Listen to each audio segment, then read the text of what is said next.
গতকাল এবং আজকেও গোঘাটে কিন্তু একটা ব্যাপকভাবে প্রচার কর্মী সভা করছে তৃণমূল কংগ্রেস করেছে এবং সেখানে গোঘাটের বিধায়ক মানস মজুমদার অগ্রণী ভূমিকায় আছেন।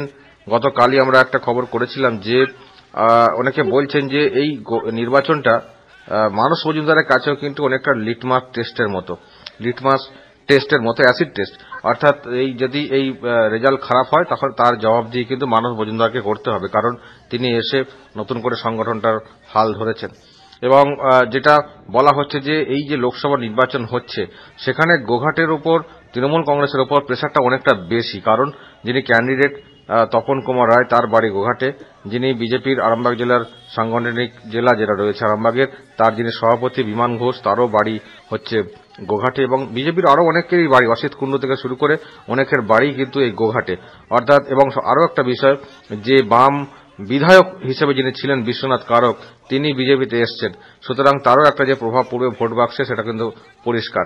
সেই সঙ্গে তৃণমূলের অন্দরে ক্ষোভ বিক্ষোভ তো রয়েছে, সব মিলিয়ে যত প্রেসারটা কিন্তু গিয়ে পড়ছে গোঘাটে, যে কারণে তৃণমূল কংগ্রেসের মধ্যেও একটা বাড়তি উদ্যোগ দেখা যাচ্ছে যে গোঘাটের সাংগঠনিক শক্তি বৃদ্ধি করে ভোট বৈতরণী যাতে পার হওয়া যায়। কিন্তু বিজেপি নেতারা কি ভাবছেন বিগত দুদিনে যে একেবারে তৎপরতা দেখা যাচ্ছে এই কেন্দ্রে, এই বিধানসভা কেন্দ্রে, সেখানে বিজেপি নেতৃত্ব কি ভাবছে? আমার সঙ্গে এই মুহূর্তে ফোন লাইনে রয়েছেন বিজেপির আরামবাগ সাংগঠনিক জেলার সভাপতি বিমান ঘোষ। বিমানবাবু, যেভাবে গোঘাটে তৃণমূল কংগ্রেস কোমর বেঁধে নামার চেষ্টা করছে, আপনাদের সত্যি কতটা, আপনাদের কাছে কতটা চিন্তার?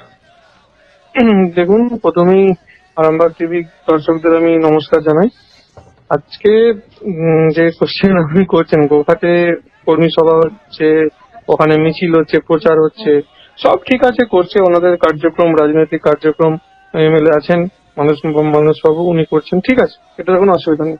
কিন্তু গোঘাটের মানুষ তৃণমূল কংগ্রেসের কাছ থেকে মুখ ফিরিয়ে নিয়েছেন। এমনিই আপনি জানেন এখানে উন্নয়ন কোন রকম কিচ্ছু হয়নি, যা হয়েছে উন্নয়ন বাহিনীতে কাজ হয়েছে, সেটা হোক।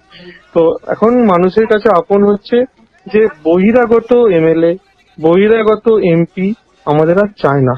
আমরা চাই আমাদের সাধারণ মানুষ, আমাদের এলাকার মানুষ যে আমাদের পাশে সবসময় থাকবে। সেটা আমরা গোঘাটের এমপি যিনি দাঁড়িয়েছেন এমপি হয়ে পদপ্রার্থী, আর আমারও বাড়ি গোঘাটে, এখানে আরো নেতৃত্ব আছেন। তো সাধারণ মানুষ চাইছেন যে সাধারণ আমাদের মধ্যে কেউ না কেউ এই দায়িত্বে থাক। তো সেই বেসে ওনারা যতই রাজনৈতিক কার্যক্রম নিন না কেন, মানুষ ওনাদের কাছ থেকে মুখ ফিরিয়ে নিয়েছেন এবং মানুষ চাইছেন আমাদের কাছের মানুষ, আমাদের কাজের মানুষ আমাদের কাছে থাক। আমরা কোনো বহিরাগত মানুষকে চাই না, আমরা বহিরাগত মানুষকে প্রত্যাখ্যান করেছি। এটা এখন গোঘাটের একদম মানে নিচু স্তর পর্যন্ত মানুষ বলতে শুরু করেছে এবং এটা ভোট বাক্সে প্রমাণ দেবে। তার মানে বিমানবাবু, আপনি যেটা বলছেন যে আপনাদের গোঘাটের স্থানীয় সাংসদ তিনি বাইরে থেকে আসা, স্থানীয় বিধায়ক মানস মজুমদার তিনিও বাইরে থেকে আসা, এবং সেই জায়গায় আপনাদের কাছে একটা বড় মানে পরীক্ষার এবং বড় শক্তি বলা যায় যে একেবারে এমপি ক্যান্ডিডেটটা গোঘাট থেকে হচ্ছে, সুতরাং সেই তার মানে প্রতিফলনটা আপনি বলছেন যে ভোট বাক্সে পড়বে। কিন্তু একটা কথা যেটা আপনি বলছেন যে বহিরাগত আপনি কথাটা বলছেন, কিন্তু মানস মজুমদার তো আপনাদের গোঘাটকে তার বাড়ি বানিয়ে ফেলেছেন।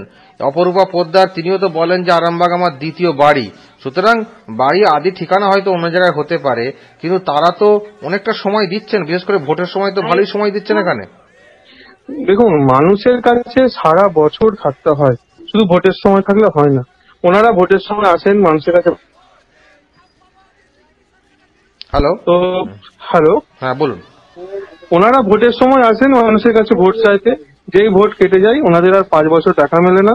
তো মানুষ এখন চাইছে যে আমাদের কাছে আসুক, আমাদের কাছে আসুক। তো সেই যে ঘাটতিটা রয়েছে, সেই ঘাটতিটা আমাদের কাছে প্লাস পয়েন্ট, যেটা আমরা সাধারণ মানুষের কাছে দিতে পারবো বলে আমরা মনে করি। তার মানে আপনি বলছেন যে এই প্রচার, এই তৎপরতা, তাতে আপনাদের ভোট বাক্সের কোনো ফাটল ধরাবে না, অর্থাৎ যেটা ভাবছেন, যেভাবে আপনাদের ভোটের অগ্রগতি হচ্ছে বলে আপনারা দাবি করেন সেটা থাকবে। আমরা তো এখনো প্রচার স্টার্ট করিনি, আমাদের 2 দিন হলো ক্যান্ডিডেট ঠিক হয়েছে। আমাদের টোটাল প্রচার ব্যবস্থাপনা কমপ্লিট হয়ে যাবে।